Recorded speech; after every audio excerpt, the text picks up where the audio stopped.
On the show today, how dreams reveal your karma. We tell you what bridges mean in dreams, and as always, we interpret the dreams you sent in during the week. We take calls on 425-373-5527, so please get your fingers ready.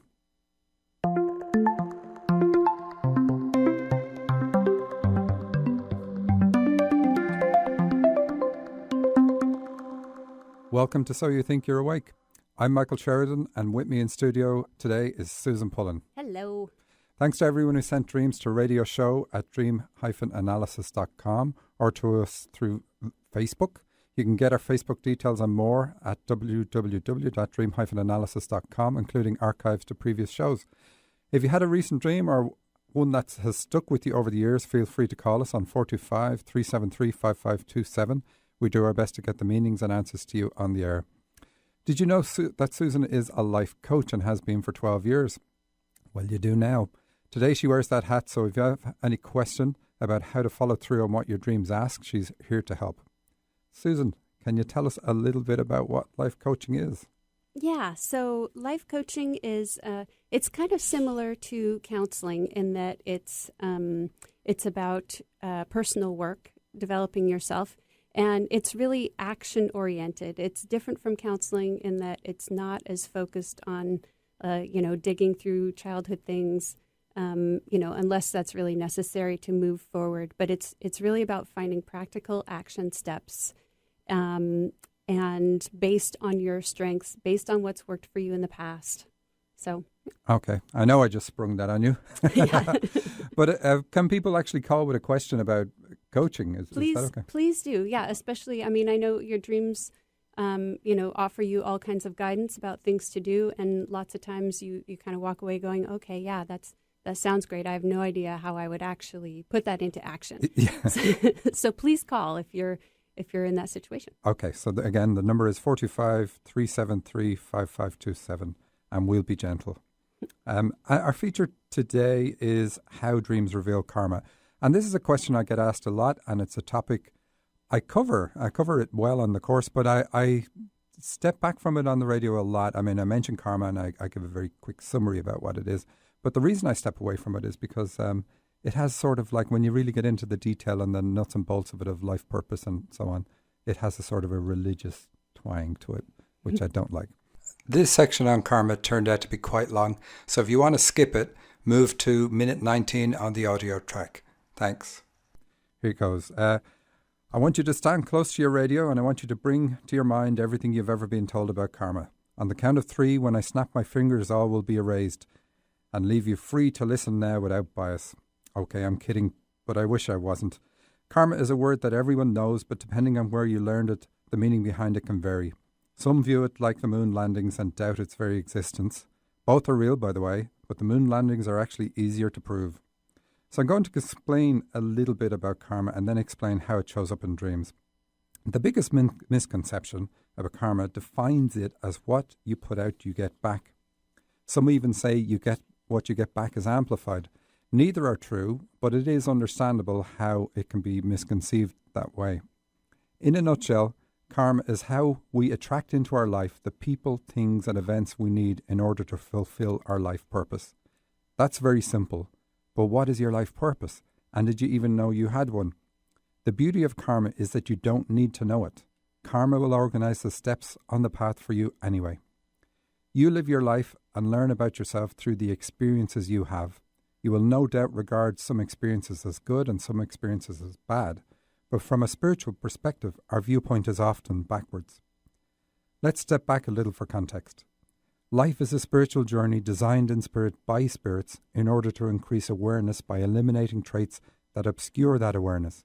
Some schools of thought refer to awareness as a vibration of light, and we are here to raise our vibration by removing traits and beliefs that hold our vibration down.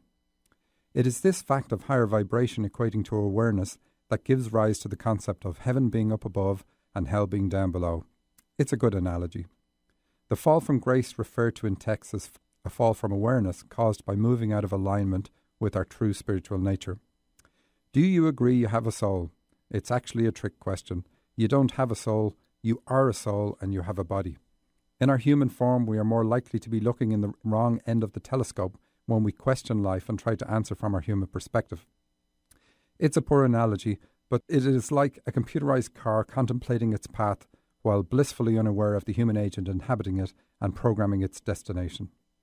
The problem with talking about spiritual matters is that they can sound like religious speak when they are not.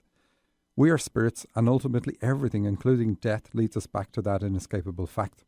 Some spirits fell from awareness, roughly 1%, and now, with the help from spirits who never lost awareness, are on their way back. Some have made it all the way and others are still travelling. Here's where the story gets interesting. You, me, and every person on the planet are part of that 1%. It is the only reason we are here. We're here to unearth our true nature and regain our former awareness, and karma is the method employed by most to achieve it. Just for clarity, we didn't fall to Earth. Earth is just used as a vehicle on the journey back. Restoring awareness generally takes more than one lifetime, with each lifetime focusing on specific aspects of our nature. We spend time in spirit between lifetimes, where we can also work on ourselves. Indeed, we don't ever need to come to the earth plane, but when we do it by choice. But none of us made that choice because none of us existed as we do now before this incarnation. Our higher self made the choice, and with a specific purpose in mind and using the help of guides, designed a physical body and life to meet that purpose. Your life and life purpose were designed in harmony with those of your parents, siblings, and other significant actors in your life. Shakespeare was correct when he said all the world is a stage where everyone must play their part. Your country, society, and environment were all chosen as a means for you to achieve your life purpose. And with rare exception, everyone starts on the karmic path. If my life purpose is to purge my vindictive nature, a life is carefully crafted that allows me to do it. But when I arrive on the planet, I would begin with a clean slate. I'd have no memories to weigh me down or influence my character. So to transfer my vindictive nature into human form, I select parents in an environment that allows me to adopt my pre-existing trait. With the right parents, it is easily done, as I will automatically gravitate towards the nature I already have on the spirit plane. So, for example, I cannot escape copying the vindictiveness of my mother. Once I have copied the trait, I can tick the first box on the way to achieving my life purpose. When I am older, I get to live with it a little, to try it out, see what it is like to be vindictive. I will certainly become aware of what triggers it in me and how I feel after I show that trait. I will also know how I am treated by others I victimize. This is me living on the karmic path. Karma ensures I run into situations that give me the opportunity to express my vindictive nature. My victims are not by chance. Their karmic path intersects mine deliberately and for mutual benefit. And that's a really important point. Karma also ensures I get opportunities to question my nature. A close friend or my partner may point it out to me at some time when I'm open enough to listen. This is also karma in operation. It may have bothered me that I am like that. I may have questioned how it helped me to be like that. Again, when the time is right, karma ensures that I get the opportunity to purge my vindictiveness by meeting somebody offering the right therapy for me. Once purged, I am free of that nature on the physical plane, but the better thing is that this change in me is something I get to take with me when I die. So now I am free of it on the spirit plane too, and that was the purpose of my life. On the karmic path, we plan several opportunities to grow through working on ourselves, but it is still our choice as to whether we do or don't. If we consistently refuse, the cost of that refusal can become stronger, so eventually the choice to do work is almost made for us. The karmic path is extremely flexible and will continue to attract into our lives whatever we need to facilitate our growth. As soon as we no longer need it, karma will no longer attract it to us.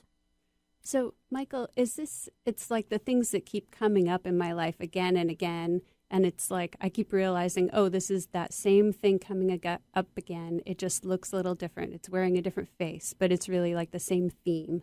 Yes, exactly. I mean, that's where people notice it the most is in their choice of partners. They pick a partner who has the same traits as the one before, even though that is ultimately what they hate the most in a partner. And they wonder how they can do it. How can we do it? How can we pick them? Counselors will tell you that we pick a partner who has the same traits as our parent we have most issues with. So even that reflection, that it goes all the way back to the issues with our parents, that's the partner we pick, the one that shows us our issues, or better way to put it is the one that's able to push the buttons that our parent installed. And eventually we should get tired of somebody being able to push a button, and we'll say, okay, why have I even got this button here? I'm going to do something about it. Yeah. And before we came into a body, we chose the parents who would install those buttons that could be pressed because they were the buttons we already had. Exactly. So, like I say to Heidi, she can thank me for her dysfunctions. It's making light of a serious situation. But, we do, when you successfully deal with issues, you do look back. You don't necessarily condone, but you realize your growth because of the issues that you've had. So, what about karmic debts? When I said earlier that victims are not by chance, I alluded to karmic debts. This is where a soul agrees to repay a debt to another soul, and the repayment is planned on the karmic path. So if I wronged you in a former life on the spirit plane, I might seek you out to make amends for that wrong and agree to play one of your victims in this lifetime. By me playing my role, I free myself of the debt, and you benefit by having an opportunity to express whatever trait you are working on in this lifetime. It is mutually beneficial, but from a human perspective, it does not look that way. Some people have difficulty with examples that only make sense from a spiritual point of view, so here's another that also works from a human perspective. Again, say I wronged you in a former life, and our agreement this time is that at a strategic point in your life, I will interpret some of your dreams, and the result will change your life for the better. Again, the interaction is mutually beneficial, and again, I am free of my obligation of debt. And so again, the debt is something that we agree to, that we take on by choice on the spirit plane. It's not like a punishment. No, there's no such thing. We don't even have to take on a debt. There's no spiritual law saying you have to repay debts. If you can forgive yourself, then that's it. You don't ever even have to interact with the people that you wronged. But the big thing is, when we get to the spirit plane, we fully understand our actions that we've performed on the earth plane, and we understand them so deeply. We get to understand and feel. Here's the way it works: we get to feel the impact of everything you've done, not just the impact on the people you've harmed, but the ripple out to the people affected because of the people you've harmed. So we fully understand them in a way that we do not understand them on the earth plane. And it's in that moment we decide we have a debt and that we're going to repay a debt. Yeah. And it's easy to say, forgive yourself, but a lot of people don't. There are a lot of people here living horrible lives just because they feel so bad about themselves that they've come here to pay penance, which is ridiculous. It's not a spiritual viewpoint at all and has no benefit. But if it does help somebody forgive themselves, I suppose it has benefit that way. But you don't need to punish yourself ever in any way whatsoever to regain your former awareness. Other questions are often asked are, is it always negative? Is winning the lottery a karmic thing? And karma is neither negative or positive. It is simply a method by which you attract into your life exactly what you need. Winning the lottery is karma. If it is not on your path, you will not win it. If you could, psychics would be winning the lottery every week. If it's not in your path, karma ensures you cannot attract it. My partner is big into Esther Hicks and the law of attraction. In Esther's terminology, karma puts you into vibrational alignment with what you need to attract. When you're in vibrational alignment, the universe must provide it. So how does karma show up in dreams? I'm slow on the uptake and pass up several opportunities that were designed to open up my spiritual ability of dream interpretation. I still have a choice in that, but my higher self, fully aware of our agreement, will send me dreams showing me being late. If I don't unlock my skill, I cannot pay the debt I promised to pay, and that will have a further impact on you. That won't be pleasant to experience in my life review, as I will feel the full impact my failure had on you. And remember, I agreed to pay a debt because I'd already felt bad. Another symbol, and definitely one you don't want to have, is a Ferris wheel. We have the expression the circle of life, but a Ferris wheel goes nowhere except back to where it started. It means you're caught in a karmic cycle. That's where you live a lifetime attempting to pay off your karmic debts, but you either fail to achieve your goals or you do achieve them, but you incur new karma. So then you plan another life to repay those debts. This Ferris wheel means you've already lived a life trying to achieve the goals you have set in this one. An endless road in a dream means the same thing. Jockeying for position also means the karmic path. The karmic path is governed by male energy, by the way, and it's possible to get off it, but it requires working on yourself. The alternative path is the dharmic path, and I suppose we can cover that next week. Yeah.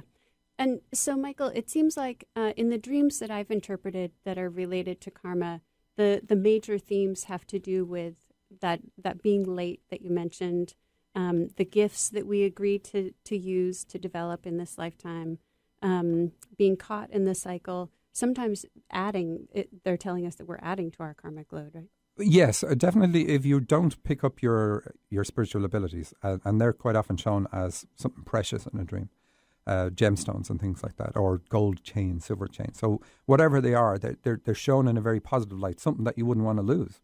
And the idea of that is that you will pick it up and realize and accept the preciousness of your spiritual abilities. And one of the reasons they're so precious is they allow you to pay your karmic debts to other people. So you will have agreed that you're going to use these abilities in helping other people, but you're also helping yourself because you're repaying your debts, and you're also going to learn about yourself. It's very orchestrated, very well planned out.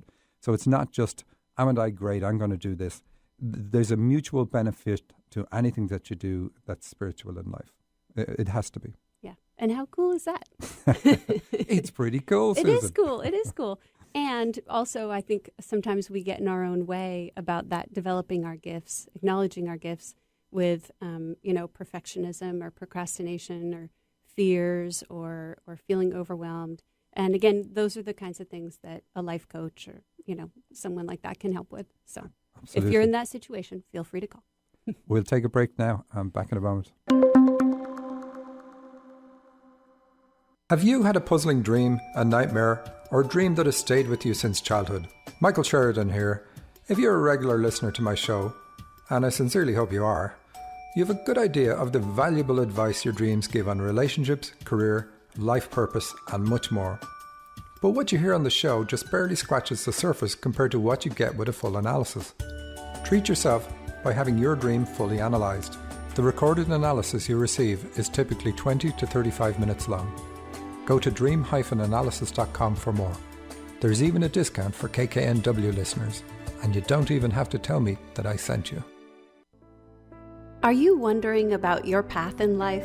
Do you have the sense there's something you're here on earth to do, but you're not sure what that could be? Maybe you've had a major change in your life recently, and you're asking yourself, what's next for me?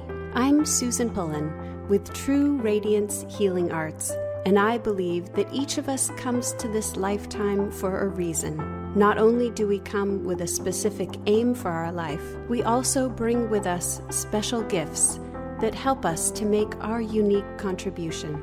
Now is the time for you to discover your gifts and your life purpose. Now is the time for you to realize your true radiance. Find me on the web at true-radiance.com. Hello, this is Heidi. How can I help you? You tell me. You're the psychic. That's not how it works. I am a medium. I connect to your spirit guides and loved ones and pass on their messages to you. So why did I call? Use the force, Heidi. Look, I can get answers to any questions you ask. That's not a problem. They can be about anything: relationships, career, children, finances, anything. Anything? Okay. What's my favorite color? Dave, your mom says you're being childish. For readings with Heidi, go to angelsontheline.com. Radio with no added hormones or preservatives. All natural alternative talk, 1150 AM. Welcome back. So, Michael Sheridan here. You're listening to The Dream Show. Susan Pullen is with me in studio. The number is 425-373-5527. If you have a dream, please call and we will tell you what it means. Great. So we've been talking about karma, and so I thought we would talk about some dreams related to the karmic path. And we're going to do this in lieu of the feature dream. Yes. So this first one says, I see this dream from up above like I'm floating on the ceiling. I'm in line at a store. It's my turn, or I'm up next. I see the lighted number at the top of the little pole indicating I'm in lane 6, and a voiceover in the dream says, you'll check out faster because you're in lane 6. Okay. Well, I said number 5 means karma in a dream, and number 6 means dharma, and that's going beyond the 5 senses. So it's a completely different way of living. We're going to talk about it most likely next week. And so here, one of the big differences is the karma. Karma is a long route to get to where you're going, because you're waiting for things to happen, and then when you stop and take stock and react to those events, that's how you learn about yourself. Whereas the dharmic path is much faster. You say, okay, what do I need to do? And I'm going to walk in that direction, regardless of how illogical it may seem. I'm going to quit my job and I'm going to go do this thing because this is something I know now I need to do, because I can hear my higher self, and my higher self says you must do this. And so you're going to learn the same things, but you're going to learn them in a much faster way. And this dream, a voiceover in a dream, by the way, is a guide, a disembodied voice, in case you didn't know. If you ever hear one in reality, it's also a spirit.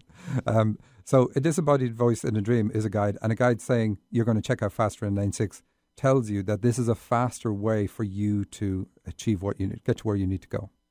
So it's generally good in a dream. You'll quite often see dreams about karma showing that choice between karma and dharma. And here, being in line is, being slow, waiting for your turn.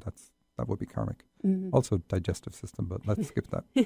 So the karmic path is one that's more about reacting to life, and the dharmic path is one that seems like it's more about creating. You embrace it. You know what's going to happen. You're not afraid of things, regardless of what they are that are going to happen. Like most people would be terrified at the idea of losing their job if they didn't have anything else lined up. And this is what lined up is. Karma's all.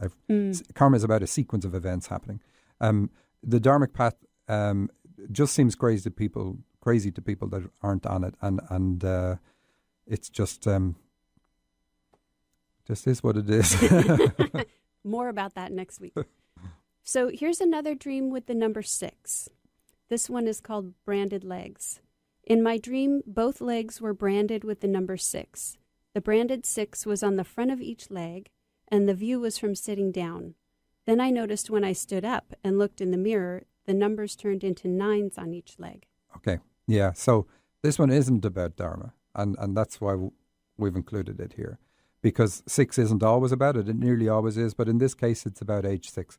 And there are some clues here. First of all, you're not branded with dharma. It just doesn't happen. It's a positive spiritual thing.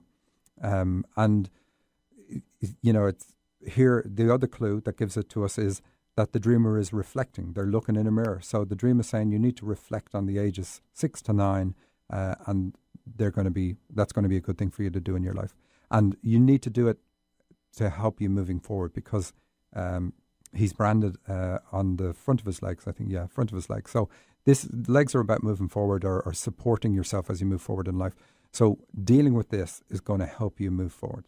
Now, we don't know from the dream what it is, but knowing the age is huge. It's really, really huge. That's like, I said it before, it's like striking gold when it comes to wondering what is it that's holding me back. Mm. And it seems positive that he's standing up in the dream. Yeah, standing up is always good, especially to move from sitting to standing up. It's about how do I expand myself? How do I make myself taller?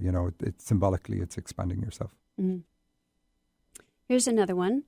In the dream, I wake up after having a dream. So this is still in the dream. I tell a group of people about the dream I just had. A friend of mine who's a nurse in reality tells me that's a typical dream for physicians. And they dream about having to see patients in 15-minute increments. Okay. So this dreamer is on the karmic path, and we know that from the 15-minute increments. And one is to do about your individual purpose. It's about yourself, and 5 then says it's karmic. And so again, it's important to emphasize there's nothing wrong with being on the karmic path, because it helps us achieve our life purpose. I mean, it's the way we're going to achieve our life purpose. So here we know that the dreamer is a healer, because they mention that somebody's a physician. And it's interesting too. She interprets a dream in her dream. Like somebody else tells her what the dream is, so she also has an ability to interpret dreams. Not too common, to see in a dream where you get the analysis of a previous dream. Sometimes people wake up from one dream, and then they just suddenly discover they're in another dream, but they don't get the previous one interpreted. So this again is it's like when we let our guard down, I use my own ability in my dream. So I'm interpreting a dream in my dream, so therefore I have that ability. So we have the healing ability, but and we also have the nurse, somebody who helps and nurtures other people. So these are the skills that this dreamer has in reality, because she's told it's in reality. But or the nurses in reality, sorry. But she's told to see them in 15-minute increments. So this is probably saying that you need to see clients on, not just once. You need to book them in maybe for 4 sessions because there's 15 minutes in an hour, and work on them less than you're currently working on them. But do that. And that wouldn't be surprising because it takes time for energy to change within a person. Like certainly a healer can supercharge a person. They can really channel the energy through them, and they can help remove blockages by getting energy flowing. It's not the person doing a lot of the work. There's spirits involved. If you can see spirits, there's usually this gigantic spirit working not on the periphery, but kind of halfway in the person's body, in the healer's body, and they're involved in directing and controlling where the energy is going. So this dream is saying, do it over increments because that's going to help the energy stick to the pattern most likely that the spirits are trying to get. And it mightn't be for everybody. So, use the intuition, use whatever other skills you have to say whether somebody needs to go back and work on something. Yeah, that makes sense with my experience as a healer too. Okay. That you have to sort of attune someone's energy. Sometimes it takes a while for their system to adjust to that different energy. Yeah, because we tend to hang on to the things going on in our lives. Yes, we do.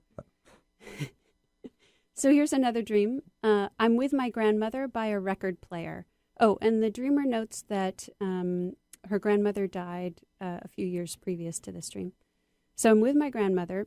There's an album she's interested in and points to. I think it was a gift. It seems to have a note on the outside front cover. The album is dark gold or bronze, and it says, "Up to a Higher Path." It has a little arrow that spirals up. The album is choral music, and my grandmother loves it. Okay.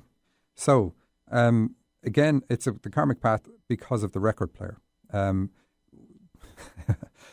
Fortunately, most people who listen to this show fit into the category, so they know the difference between a single and an LP. So one is just like the hit that a group comes out with, and it's the number one in the charts or whatever number it is on the Billboard.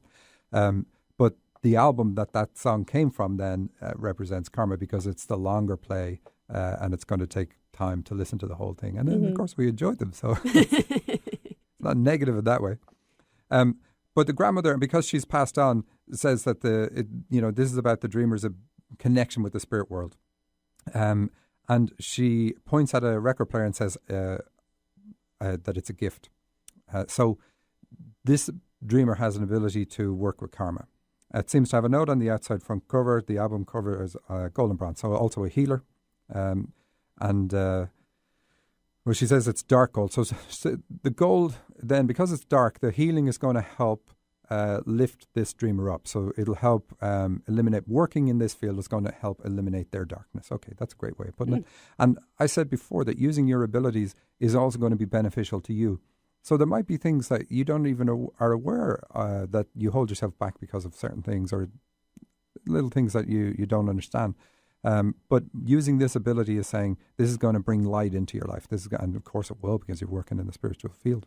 But so it's really good that way. So don't be concerned about the dark. And anyway, it couldn't be more clear. It says the title on the album is Up to a Higher Path. So we know this is something, we know it's all spiritual field stuff, but we know this is how you're going to get to your higher path or onto your path. And it says also there's a little arrow that spirals up. Spirals are good in a dream. Spirals have to do with inspiration. If you can actually see energy and see chakras, the energy doesn't just flow straight into them in a straight line. It flows in a spiral, rotating all the time. All the chakras are rotating all the time. So spirals show up a lot, and they indicate this connection, energy connection, because that's how it comes. It's also choral music, which is to do with, another connection it's a connection to church. So singing in a choir. So again, it shows us it's a spiritual, the dream is about the spiritual dimension. And what else can we get out of it? And the singing? Oh, that's about channeling. So the dreamer has a channeling ability. So they've got a bit. They've got the healing ability, the channeling ability, and these are how they're going to get to their higher path. It sounds wrong to say get to your higher path. It's saying up to a higher path, so it's connect to your higher self. So this dreamer is going to connect to their higher self, I'd say, at some point in their lives. Not all of us do it, but that's the dharmic path is where you get a connection to your higher self. So nice dream. Great. And one more on this theme. It's called Gold and Silver Chains. I'm at the home of my teacher. I pass a counter with 5 gold pendants. They're antique, I think all with gemstones. One might be an antique ruby pendant that I have in reality. I'm looking for a particular gold chain I have, but I can't find it. There might be one gold chain here. Then I notice many silver chains of all different kinds. Some have gemstones mixed in. I've made them. They're heavier in scale than the gold and all have different patterns. They're hanging up above the counter. Okay, so we included this one because the chains represent karma as well. It's something you're obliged to do or chained to do. Very, very common in dreams. But they also show the preciousness of the nature. It's not like you're chained in prison. So it's a chain that has value, and karma has value. So the dreamer starts off, she's at the home of her teacher, so she has a spiritual teaching ability, and that's something she already knows. She's passing a counter with 5 gold pendants. So the 5 is about the karmic path, and the counter is a common technique used in dreams to show you what you need to work on, what you're accountable for, what's on the table for you now. A table would be another way of doing it. But the counter is more common in dreams because counters are typically higher. Mm-hmm. So it's something that if you were sitting down, you have to look up to, or even to stand up to see it on a counter. And even in this dream, the silver chains are hanging above the counter. And this is a technique dreams use. Anything above eye level, you're being asked to look up to or improve your view of. And usually anything below eye level is something you're being asked to drop from your life, or at least give it less importance, less of a view. So here the gold pendant. So the gold would represent her healing ability, and saying that this is part of your karmic path. You're to work with healing. So if the dreamer is wondering, should I drop this? It's not something I'm comfortable with. Absolutely not. This is something you need to do. And it's with gemstones, and that I said earlier, gemstones or jewelry are quite often used in dreams to show the preciousness of our spiritual abilities. A ruby pendant. So she says one might be an antique ruby pendant she has. So you'd ask her, if she was on the air here, what do you think about this particular pendant? How precious is it to you? Because it's likely to be very precious, or something you just don't want to lose, or maybe it's connected to a relative that's passed on. So something that makes it even more precious to you, or sentimental even. So that's going to show the importance of it, something you don't want to lose, so something you do want to pursue. And she's looking for a particular gold chain, but she can't find it. So the particular gold chain means that she's a healer, but she hasn't really found her niche. She hasn't found exactly how it's going to work for her. She's probably using a technique that she's learned from somebody else, and she's comfortable enough with that. But you do eventually find your own way of doing it. And it'll be a mix of things. It'll be your healing. It'll be something else, possibly, because we see more than one thing here in the dream. So your intuition and your healing are going to go together. So when we're learning how to heal, we can quite often be told, do this. Here's the formula, these 5 steps, and always do these 5 steps. But when you've got a spiritual connection, when you're able to intuit what you need to work on, which this dreamer clearly can because of the silver chains, that's what that represents. Intuition. Intuition, yeah. And that's also part of her karmic path because it's a chain. Then through intuition, you can get that this is what you need to do for this individual. And it might break out of the mold. It mightn't follow the formula. And that's okay, because when you do that, you're going to see the results. And this is part of the dreamer then learning about herself, because she's saying, okay, I can now step away from the way I learned and do it a bit different way. You can always step back to doing it that way if you don't get any inspiration for this particular person. But you're always going to be encouraged to develop your own unique approach to things. Is there anything else in that dream that I didn't cover? I don't think so. What about the silver chains being heavier in scale than the gold? Okay, so they're also hanging up. So these are the first. So the intuition is the big thing for this dreamer. This is what they're to see first because they're more prominent in this dream. And then they're looking for the gold. This can change in life, but right now, use the intuition. So the dreamer probably isn't using their intuition when it comes to using their healing ability. And it's not just that they're heavier. Heavy's not good, mind you, in a dream. More substance is probably the way to say it. But the dreamer made these. This is the thing. I was trying to remember what was it that was said. So the dreamer actually made these. So these are truly part of the dreamer's nature. You know, this is an aspect of you can't deny, and this is something that you really should be using, and probably using in every week of life. Great. Okay, so we can take another break, and we will come back with more of your dreams.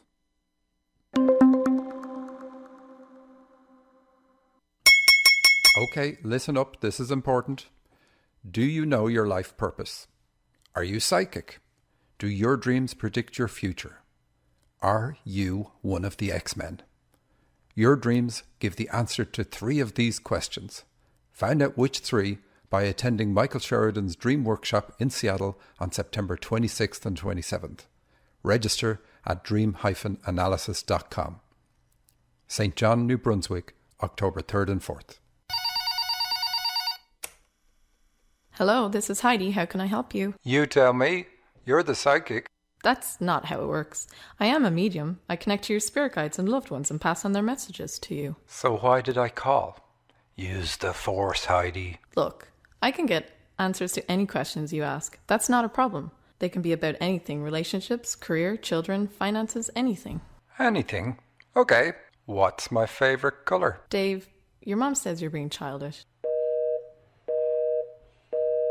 For readings with Heidi, go to angelsontheline.com. Are you feeling stuck? Are you trapped in the same old patterns of negativity, fear, or self-doubt? I'm Susan Pullen with True Radiance Healing Arts, and I can help you to finally change those old patterns so you can move ahead at last. You may have already tried to change these patterns yourself, maybe with therapy, meditation, or sheer willpower. Certainly these can have benefits sometimes, but they don't always get to the root of what's holding you back. Now is the time for you to break free of the things that keep you stuck, so you can realize your true radiance. Find me on the web at true-radiance.com. Listen live at 1150kknw.com. Alternative Talk, 1150 AM. Welcome back to So You Think You're Awake with Michael Sheridan and Susan Pullen, the show all about dreams. Our symbol this week is bridges, prompted by a person who sent in the question. So this is a relatively common symbol. Typically it means counselling, as a bridge allows you to span the gap between 2 positions. What is happening on the bridge is significant. Having to face an angry man means you need to deal with your father's anger issues. Watching stars collide and fall indicates depression due to a clash of ideals with parents, because that's what stars represent, ideals. Watching your mother fall off the I-90 bridge and drown means you have to get into your spiritual nature by dealing with issues connected with your mom. Sounds pretty horrific. That was a recent dream we had. Bridges that lead into a tunnel can also be about crossing over to the spirit world, and you don't want to have one of those dreams. This does not necessarily mean death, though. Our very own Susan frequently has bridges in dreams because she has the ability to manipulate a person's karma. In this case, the bridge symbolises her unusual connection to the spirit world and the fact that she hangs out in unsavoury places. So, Michael, this reminds me of a dream that I had. This was a few years ago, of a bridge that in the dream I recognize it as having been in another location. In the dream, I know that the bridge was in another location in another lifetime. Okay, so clear. There you go again with your bridges. I mean, you've told me many dreams with bridges. But your thing with the bridges is very different. It's not, yours is talking about a bridge connection to the spirit world. But you also are a life coach / counselor, spiritual counselor. They're the same thing, really. I know you said earlier that life coaches use techniques to focus on not having to focus on issues in the past. And certain types of counselling do that as well, like Key Man counselling do that too. Yes. But anyway, it still means that you have an ability to connect with people and explain things to them in a way that they're able to cross this divide that they currently don't understand. But the bridges are stronger for you. So it's saying that you took this ability from a former life into this life. And you also took this ability to manipulate people's karma. And that is just so unusual. I'm really surprised at that one. It would have been one of those ones I would say you can't do that until I channeled on your ability and go, okay. But really what you're doing is you can change the sequence of somebody's karma. So you can take something away and say, okay, let's move this to the side for the moment and we'll give you something else to work on now that's also part of your path, and it gives you a reprieve. Mm-hmm. You want to say any more than just or if you come see me. Okay. I don't want to make you feel uncomfortable, but if I do, that's even better. So let's have a look at some dreams that we received. Yes. So let's see. This one is from a gentleman. I was at work and my toolbox was gone. I questioned my coworkers, but couldn't find out who had stolen it. Okay, nice short dream. And it means that something probably new and unfamiliar is causing you to question your resourcefulness or ability to deal with it right now. And, you know, usually when we've got a toolbox, we know that some combination of the tools that we have in our toolbox is going to enable us to deal with whatever problem we take on. So something has changed in this person's environment that is making them question, and maybe they need to buy another tool. Of course, it shows up in the dream as losing something and they're stolen from work. It's not a work situation. It's very unlikely it's a work situation. It could be, but the analogy is it puts you in a work situation because you know you need the tools and work to achieve what you're here to work on. But it's going to probably be about something more obvious in your life. Great. Okay, so the next one is called War Zone. Oh, okay. In my dream, I was in a bunker of some sort, but I was standing, looking out through a large wall, through a wall of large ceiling-to-floor windows. Okay, so that means they have a psychic ability, a strong connection with their higher self. And it didn't feel like I was alone, but I don't recall seeing anyone near me. Anyhow, we're watching a demonstration on how to use these military-looking escape pods.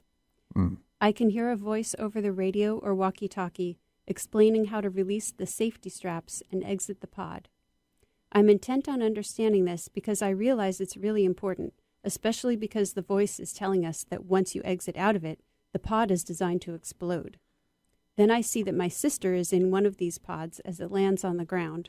Okay, let's have a look at it there. So we know then the pod is just for one person to get somewhere. So we know it's about birth. It's bringing the dreamer back to birth. And the disembodied voice, again, is a guide in the dream. So this is going to be good advice for her. And what else do we have? We have that she's watching a demonstration of how to use a military style looking escape pod. So this means that she has adopted a military style view or a regimented view of things, and she's been, because of her reception at birth or because of something around birth. And the dream is telling her, look, and it points out this is really important, you need to release the safety straps. So she's been asked to drop the things that she hangs on to now that make her feel safe. Her securities, her security blanket. So Linus, you've got to get rid of that security blanket. We also have the voiceovers on the radio, a radio or walkie-talkie. So we already have that she's got a psychic ability, and the radio and walkie-talkie say that she has a channeling ability too. It's a two-way communication device, a walkie-talkie is. A radio isn't a two-way device, by the way, but it still indicates channeling, but says that she's clairaudient, so she hears her guides. And the when she says, it didn't feel like I was alone. Okay, so but she doesn't see anyone around her. Yeah, so this is part of her reception, that she feels alone, she feels deserted, and this is part of why she has this security mechanism, that whatever it is that she's adopted. So she goes on, there's some kind of battle going on around us. We appear to be in a war zone. I'm worried for her safety, her sister's safety, aside from the imminently exploding pod. Anyway, the pod beeps as it lands, and I know that the self-destruct has armed. She has only about 30 seconds to get out of it, so I'm telling her over the radio how to do it. She gets out on time, and not only is she trying to evade enemy fire, she's trying to clear the pod before it explodes. Okay, so this dreamer is a twin.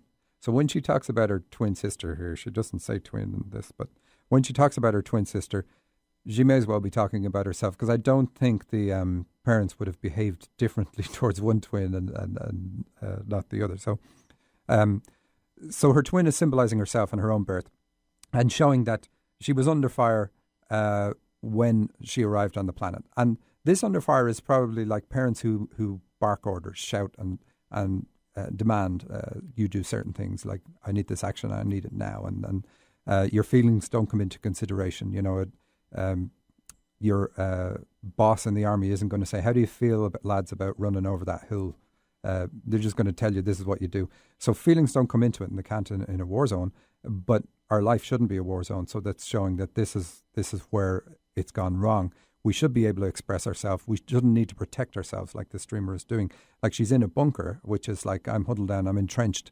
You're not going to get me out. And of course, the out here is get out and express yourself. Be free to show people who you are, and don't be afraid that people are going to take shots at you when you say who you are and express how you feel. Mm. And is that expressing yourself another layer of meaning to the radio and walkie-talkie and that she's giving her? Yeah, well, we'd have to ask her, do you publicize that you can channel? Do you, are your guides possibly telling you something that you're not doing? In fact, they are telling you, drop this security mechanism, drop the safety. You don't need it to be strapped in. So it's very likely you've got that message, but you haven't done anything about embracing it. Now, it's really important here because they say there's a self-destruct here. So you really have to do it because it's getting to the point now where it would be self-damaging. So she climbs the hill to the bunker where I am, and as she does, the pod explodes and crashes into a nearby robot fighter, which belongs to the enemy, and I see a bolt of lightning as the two connect. While that's happening, my sister gets safely into the bunker, but suddenly we're surrounded by the enemy, and I try to hide in a small, dark room. I'm sure they will detect me, but I wake up before I'm captured. Okay, so again, we still have the enemies all around. I'm feeling threatened. This is really what it boils down to. I mean, there's no enemy around her right now, but she feels threatened, and this feeling of being threatened comes from early in life. The bunker could even be said to be the womb because she's in there with her sister and there's no one else except these people on the outside who are threatening. So this is what she needs to look at, and it's all emotional. So because it's all emotional, it's going to be connected most likely to issues with mom, because that's where we learn how to be open and true to our feelings.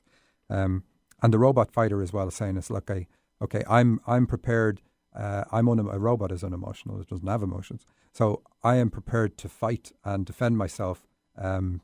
To keep people away, keep people at a distance, and you're no longer asked to do that. This could even be one of my dreams. I used to have dreams about fighter pilots and all that sort of stuff, and you work on the issues, and it's fairly easy to work on the issues, and all those dreams just disappear, and then other things take the place that the energy you're spending, expending, protecting yourself, you can use in other things, and it's going to be spiritual because of the emphasis we have in this dream here. And the bolt of lightning.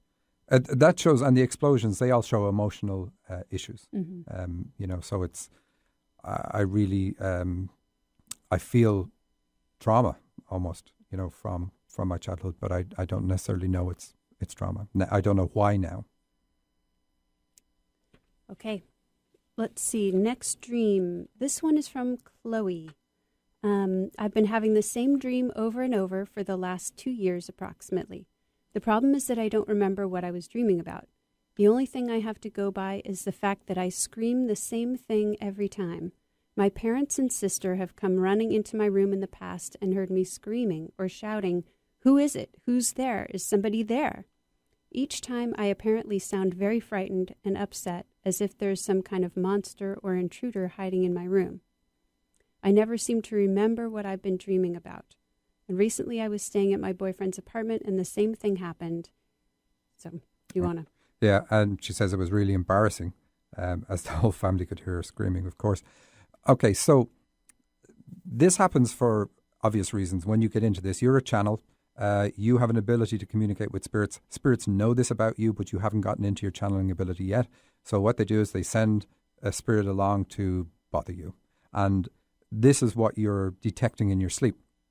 And the reason it happened in your boyfriend's house is so that you can say, you could have this idea of my house is haunted. But by it happening somewhere else, and it could be anywhere else, but by happening there, it shows you it's not. It's you. You're the factor, that you're the thing that needs to change. So you need to learn how to channel, because in learning how to channel, you will learn how to close this off so it doesn't happen like this, and you won't have dreams like this. And again, this could have been me. I mean, I saw, what got me into this whole field is seeing spirits and being extremely afraid of them.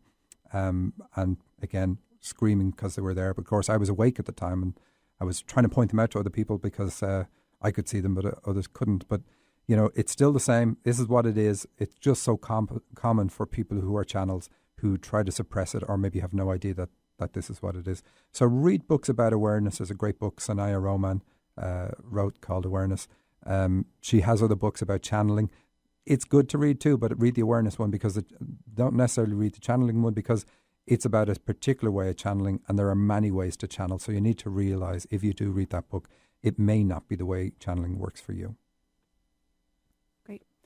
So the next one, I had a dream of the best Brazilian football players in a World Cup final against Laurel and Hardy. Okay. So this says your football is about pursuit of goals. It's all about scoring goals. So and the ball is round, spherical, which is also represents goals and dreams. So it's about the pursuit of goals in life, and it says that they're affected by the black and white attitudes of your father. And I'm going to say dad because Laurel and Hardy are men, and also they're older. They're back in black and white days, which is why I say black and white. But basically, it's saying the black and white attitudes rear their head and get in your way now. So it's a goal you're pursuing today, but it's being blocked, or at least partially blocked. You're having to fight harder for it than you should because of these black and white attitudes that come up around dad. That's it. All right, that's it. Let's see. And another one called A Place of My Own. I remember very little from my dream last night, but I was in a beautiful big house, feeling happy. People were over, and they may have been helping me set up. There were lots of little jars, lots of little jars being unpacked, wiped with a tea towel. They were all shiny clean and lined up. At some point, my parents were there, and they asked me a question, and my reply was, I live here now, right? At the end, I'm driving down the street on a beautiful sunny day in a convertible with the top down, and I take a wet tissue, stand up, and wipe the front of the windshield with it in case there's a tiny film of dust, but it was unnecessary. Okay, so this is from somebody who's been cutting the ties, and it shows progress there. Being in the parents' house is about being in the womb and more. It's about being entitled to be where you are. And she does, in the dream, she stands up for herself and says, I live here now. And this is not something she would have done before. In fact, the background here is the dreamer is, Jehovah's Witness. And she left the faith. And part of that faith is, incredibly, that they shun any family members who leave the faith. So her parents, her siblings, all her extended relatives, nobody will talk to her anymore. And if that isn't love, what is? Huh? But that's the way it is. And this is her standing up for herself, having dealt with the issues and saying, I'm entitled to be here. You don't get to call the shots again. But she's feeling happy. She's cleaning, looking at some of the other things. There are lots of little glass jars being unpacked, and the glass jars are about her kidneys. She knows she has kidney issues. So this dream is saying that working on the issues that she did is helping deal with her kidney issues. And she's wiping them with a tea towel, which is kind of interesting. So that would kind of make me think, question, and I don't know the answer to this one. Are you drinking too much tea? If you are, you need to cut down. She's also got her top down she's got the top down in a convertible. That's really good in a dream. And she wipes the front windshield even though it doesn't need it. So this is like heading towards the future with a really clear view now. There's nothing blocking. Dust would represent anger. So there's nothing blocking my view as I move forward in life now. So I know we're heading to the end now, so I'm just mindful of that. So I wanted to say that, Susan, you'll be doing a feature on lucid dreams on the 27th. Yes. And knowing you're dreaming while you're in a dream state is called lucid dreaming. And has it ever happened to you? It's usually a lot of fun, so why not try to have a lucid dream before August 27th, before Susan covers it, and then you can listen in with a smug look on your face. Here's what you do. Checking for fluidity is a brilliant technique for triggering the lucid dream state, but you need to build up a habit to it in waking life. So several times during the day, look at the clock, note the time, look away, and then look back. And the time will be the same, of course, but in the dream state, it won't. And you will carry this habit into your dreams. You look at the clock, look away, and then you look back. You will see the time is different. And that'll let you know you're in a lucid dream. It's that simple. It typically only takes three or 4 days for it to happen. I know I'm going fast on this because, again, looking at the time. So I want to thank our producer and engineer, Eric Ryder. Thanks to Susan for being here. And thank you for listening. Remember to send your dreams to radioshow@dream-analysis.com. And until next week, we leave you with this quote. We can't solve our problems with the same thinking we used when we created them. And that's by Albert Einstein. Thanks.